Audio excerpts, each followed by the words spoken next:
क्या हो अगर एक रात रोजाना की ही तरह आप अपने घर में चैन से सो रहे हों, तभी आपके गले में तकलीफ होने लगती है, आंखों में बहुत तेज जलन महसूस होती है और जोर जोर से खांसते हुए आपकी नींद खुल जाती है। जब आप उठकर देखते हैं तो सबकी यही कंडीशन होती है। इससे बचने के लिए आप घर से बाहर निकलते हैं, मगर तभी आपको महसूस होता है कि बाहर तो इससे भी ज्यादा बुरी हालत है। ऐसे में आपको कुछ समझ आ पाता या आप कुछ कर पाते उससे पहले ही आप में से कई लोगों की मौत होना भी शुरू हो जाती है। ठीक ऐसा ही हुआ था साल 1984 में 2 दिसंबर की रात को भोपाल के लोगों के साथ, जब एक कीड़े मार दवाई यानी पेस्टिसाइड प्लांट से जहरीली गैस का रिसाव होने लगता है और देखते ही देखते भोपाल की हवा भी उस गैस की वजह से जहरीली हो जाती है और उसकी वजह से लगभग 2500 लोगों की मौत भी हो जाती है। आगे चलकर और भी लोगों पर इसका असर होता है, जिसकी वजह से धीरे धीरे और 2500 लोगों की मौत हो जाती है। हमारे चैनल के मुतजस्सिस दोस्तों, आज की इस वीडियो में हम आपको बताएंगे कि आखिर क्या था ये पूरा मामला, क्या हुआ था उस रात भोपाल की उस पेस्टिसाइड प्लांट में, आखिर किसकी गलती की सजा मिली उन 5000 मासूम लोगों को और कैसे हंसती खेलती जिंदगियां अचानक से बदल गई उस रात के बाद हजारों लोगों की। शुरू से लेकर अब तक की पूरी जानकारी देंगे आपको इस वीडियो में, इसलिए आपसे गुजारिश है कि वीडियो को आखिर तक जरूर देखें। दोस्तों, उस वक्त की एक बेहद कामयाब और मशहूर कंपनी कि जिसका नाम यूनियन कार्बाइड इंडिया लिमिटेड था यानी UCIL था। ये कंपनी बहुत मशहूर थी अपनी बैटरी, पेस्टिसाइड और रॉकेट फ्यूल बनाने के लिए और इस कंपनी के 49% इन्वेस्टर भी हिंदुस्तान के ही लोग थे, जिसमें खुद सरकार भी शामिल थी। इस कंपनी ने यानी UCIL ने साल 1969 में भोपाल के अंदर एक प्लांट खोला, जिसका मकसद अलग अलग तरह के केमिकल प्रोडक्ट्स को बनाना था। इन प्रोडक्ट्स को बनाने के लिए एक बहुत ही खतरनाक केमिकल मिथाइल आइसोसाइनेट यानी MIC का इस्तेमाल करा जाता था, मगर एक दिक्कत ये थी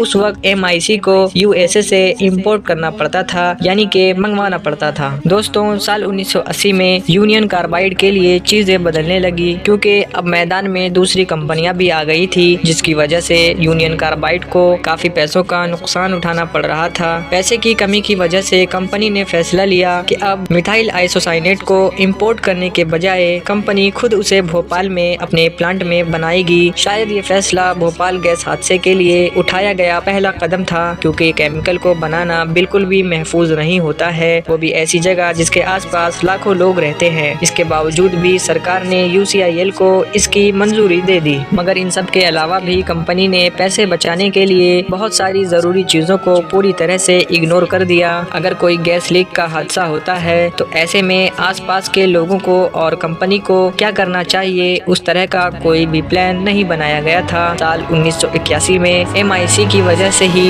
एक मजदूर की मौत भी हो जाती है, जिसे कंपनी पूरी तरह नजरअंदाज करके अपने काम को उसी तरह जारी रखती है। मगर दोस्तों, कंपनी ने देखा कि मुनाफा बढ़ाने के लिए इतना करना काफी नहीं है, यानी उनको अब कुछ और चीजों पर भी खर्च कम करना होगा, जिसके चलते कम मजदूरों को काम पर रखा गया, बल्कि नाअहल यानी अनक्वालिफाइड लोगों को भी अब कंपनी में रखा जाने लगा ताकि उनको कम पैसे देने पड़े। इसके अलावा एहतियाती तदाबीर यानी सेफ्टी प्रिकॉशंस को पूरी तरह से नजरअंदाज किया जाने लगा। फैक्ट्री के अंदर अब छोटे छोटे लीक्स ज्यादा दिखने को मिलने लगे। ये सारी बातें कभी भी कंपनी ने बाहर नहीं आने दी, बल्कि भोपाल के लोगों को तो ये भी नहीं पता था कि उस जगह पर MIC मतलब मिथाइल आइसोसाइनेट जैसी जहरीली केमिकल का इस्तेमाल भी हो रहा था। मगर ऐसा नहीं है कि उन बातों को कभी किसी ने जानने की कोशिश नहीं करी। 1981 में फैक्ट्री में काम कर रहे जिस वर्कर की मौत हुई थी यानी मोहम्मद अशरफ ने अपने एक दोस्त को इस पूरे मामले के बारे में बताया था कि यहाँ पर चीजें जैसी चलनी चाहिए वैसी बिल्कुल भी नहीं चल रही हैं। जब ये बात उनके जर्नलिस्ट दोस्त के जिनका नाम राजकुमार केसवनी था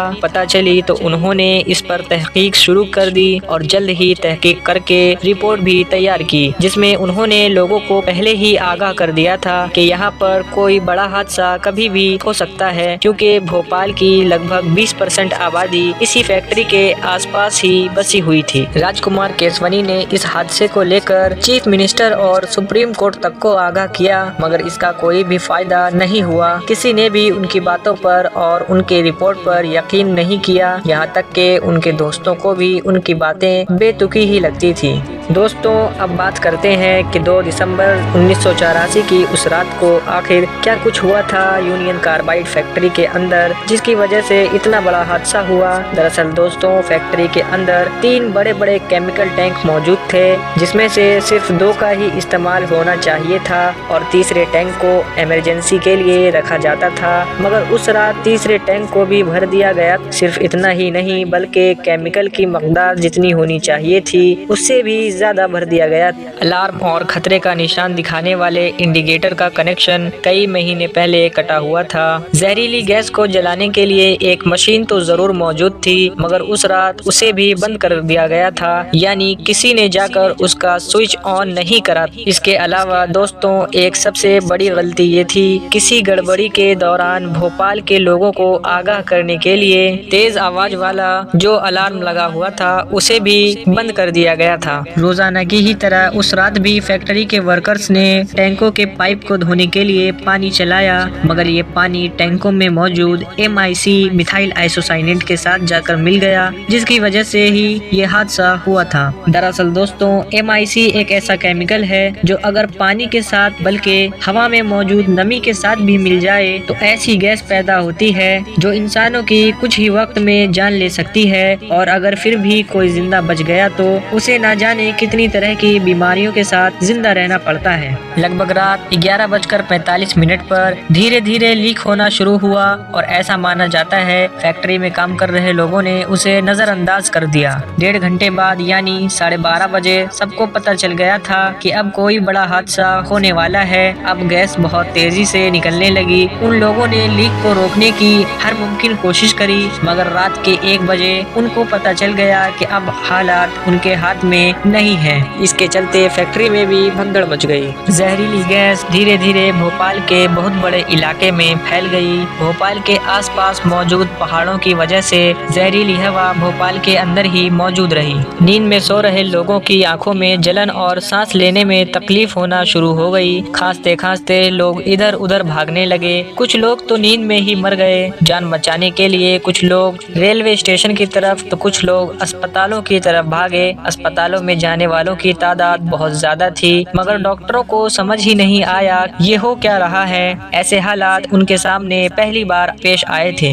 डॉक्टरों ने यूनियन कार्बाइड कंपनी को कांटेक्ट करके पूछा, मगर दोस्तों कंपनी की तरफ से डॉक्टरों को गलत जानकारी दी गई। उनको ये बोला गया कि ये गैस जहरीली नहीं है, मरीजों की आंखों पर सिर्फ एक गीली पट्टी बांध दीजिए। रात के लगभग 1:30 बजे SP Swarajpuri union carbide factory के पास कॉल करते हैं और उनसे इस मामले के बारे में पता करते हैं, मगर उनको भी ये कह दिया जाता है कि सब कुछ ठीक है। हजारों लोग भोपाल की सड़कों पर भाग रहे थे, अपनी जान गंवा रहे थे और लगातार उन लोगों की हालत बद से बदतर हो रही थी। पूरी रात ये सिलसिला चलता रहा और अगली सुबह हजारों लोग मारे जाते हैं। सड़कों पर जानवरों की लाशें बिखरी नजर आती हैं। मौत का सिलसिला दिन ब दिन बढ़ता जाता है। अगर सरकारी रिकॉर्ड की बात करें तो इस हादसे में लगभग 3 से 5 हजार लोगों की मौत हुई थी, जबकि दोस्तों ऐसा माना जाता है कि लगभग 8,000 लोग इस हादसे में मरे थे, जबकि 50 से 60 हजार लोगों पर इसका बहुत बुरा असर हुआ था।